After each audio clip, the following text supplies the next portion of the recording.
നമസ്കാരം. വീടുകളിൽ വളർത്തേണ്ട പ്രധാനപ്പെട്ട സസ്യങ്ങളിൽ ഒന്ന് തന്നെയാണ് ചെത്തി. ചെത്തി വീടുകളിൽ നിൽക്കുന്നത് പോലും സർവ്വ ഐശ്വര്യപ്രദമാണ് എന്നാണ് പറയുക. സാക്ഷാൽ ഭദ്രകാളി ദേവിയുമായി ബന്ധപ്പെട്ട് പരാമർശിക്കപ്പെടുന്ന ഒരു പുഷ്പം കൂടിയാണ് ചെത്തി. എന്നാൽ ചെത്തി ഞാൻ ഈ പരാമർശിക്കുന്ന ദിശയിൽ നട്ടു വളർത്തുകയും ആ ചെത്തി ധാരാളമായി പൂവിടുകയും ചെയ്യുകയാണ് എങ്കിൽ, കാട് പോലെ പൂക്കുകയാണ് എങ്കിൽ സർവ്വ ഐശ്വര്യപ്രദമാണ്. ആ വീടുകളിൽ സാക്ഷാൽ ഭദ്രകാളി ദേവിയുടെ അനുഗ്രഹം കടാക്ഷം വർദ്ധിച്ചിരിക്കുന്നു.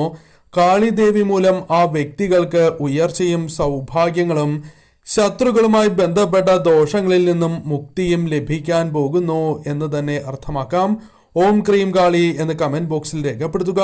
വീടിന്റെ കിഴക്ക് വശത്ത് ചെത്തി പൂവിട്ടാൽ ഈ പരാമർശിച്ചിരിക്കുന്ന ഫലങ്ങൾ അവരുടെ ജീവിതത്തിൽ പെട്ടെന്ന് തന്നെ അനുഭവഭേദ്യമാകും.